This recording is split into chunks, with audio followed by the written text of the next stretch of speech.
So what happens if Chelsea go out? What might the top brass at Chelsea do? Anything?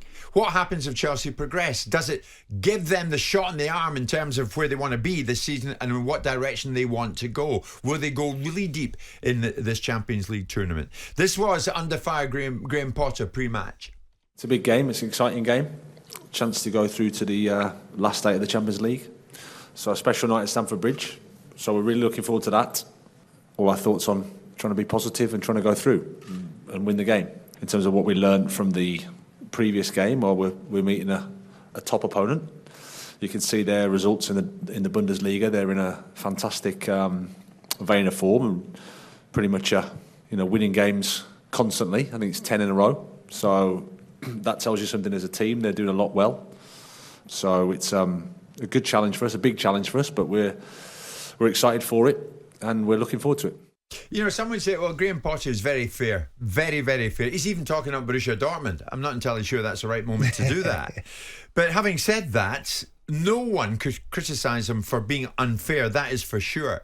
So would a deeper run in this tournament justify Bowley's faith in him and his patience? Well, yes, to some extent it would, yeah, because, I mean, I wrote a column last week talking about the fact that if in the next 4 games he didn't pull himself together, that you were moving into the territory of being held up for no other reason than someone put you in a job and doesn't want to take away from that the decision they made in the first place. I think that it's important for them. I don't think you can have a season where you achieve nothing in anything. You're 10th in the league, there and thereabouts, 9th or 10th.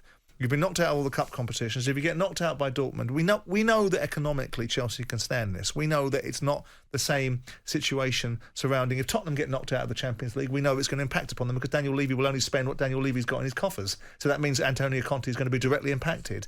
It doesn't mean the same for Chelsea, because Chelsea will weather it. Now, it might mean that they have slight difficulties around financial fair play, but let's see how they overcome that due to their contractual positioning around long-term contracts with players. I think that you're moving into the territory, like I said, and I repeat myself, surely to God, it's not the job of a club to improve the manager. It's the job of the manager to improve the club.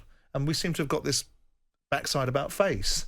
He has to overcome Dortmund. I think you have to give people something to look at. He has to overcome Dortmund. Well, I think he has to in terms of retaining some degree of credibility, because at this moment in time, he doesn't have any. He talked about every single subject matter being the reasons why, or brought into the conversation, but not the reasons why he's having a difficult period adjusting. Chelsea are a poor imitation of themselves. I don't care about the butter mountain of embarrassingly talented footballers. You can't really justify somebody coming into a football team and turning a pseudo-silk purse into a sow's ear, which is what Chelsea are right now. That wasn't the job. Now, Todd Bowley will think about it, and they've got longer-term plans, and they're private equity guys, so they build businesses based upon different consequences and different outcomes, hence the reason why nothing we have seen here is in the usual conventional thinking. No one buys football clubs for £2.5 billion. Nobody commits £1.75 billion to future spend. Nobody goes out and builds stadiums for £1.5 billion with their own money. Nobody goes and spends £600 million on players. Nobody sticks them on 8-year contracts. So all of this defies the conventional thinking. So that steers you into the narrative that maybe, just maybe, that Todd Bowley will stay with Graham Potter. But I can tell you what conventional thinking does. When you start replacing the establishment, you become the establishment. And most of the time, as much as I hated it, conventional thinking, more often than not, comes out to be right. Yeah. And I think, I've never believed that Potter is the end game for Chelsea. So if he's not the end game, what is he? So you're saying it's a matter of time, really? I mean, how's it going to look on Bowley if Chelsea go out tonight and Bowley keeps him there? Well, I don't think Todd Bowley will particularly care. I think Todd Bowley spent £2.5 billion of his and other people's money. He will lead us to believe that this is a much longer project, and that he used an expression with you or in conjunction with somebody from that part of his little think tank. We're not screwing around. Well, if you're not screwing around, why are you bringing a guy in that you're developing as a coach? That's not screwing around, is getting hold of the best in class and knocking it out of the park from the get-go.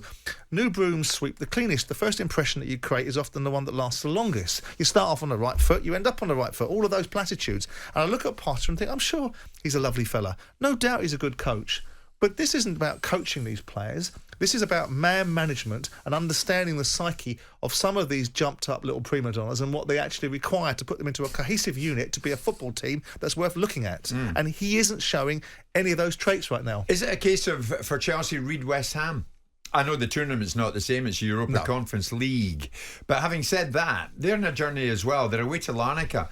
If they, as expected, I think it's more nailed on that they'll progress than Chelsea, obviously. Yeah. But Moyes needs this too. Yeah, Just maybe. as Potter needs progression tonight, Maybe. Moyes needs this in the Europa Conference League for whatever that tournament stands for. Maybe.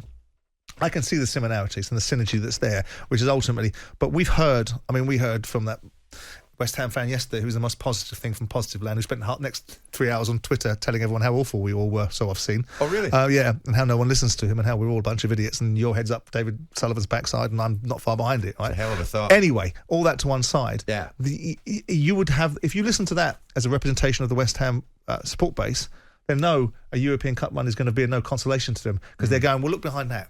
Look behind the European Cup, the runs that we've had, and look how we stunk the league out. Yeah. So it's of no consolation to us. They've already decided. So I think that's, whilst they're sort of fruits of the same poisonous tree that ultimately, or it could get them out of jail, I think the Dortmund thing and the progression in the Champions League gives them an opportunity. If they were to progress to the Champions League and win the Champions League, as laughable as it may seem with their current form, they wouldn't have to finish inside the top 4, would they? Because they'd be in the following season as a result of holding the competition. Right. If West Ham win whatever it is, the Europa Pub League, right? What's that going to give them? It's probably going to give them a liability in terms of they paid more bonuses out to the players than they actually got in revenue, and they're going to find themselves, if they don't pull themselves together, in the Championship. So they're in the nobody really cares European trophy. They are. The big one's Chelsea tonight. They are. They're in the European nations of domestic football. Yeah.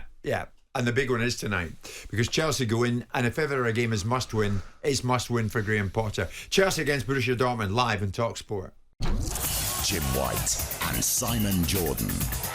Monday to Friday mornings from 10 on AM, on DAB, via the talkSPORT app and on your smart speaker. talkSPORT.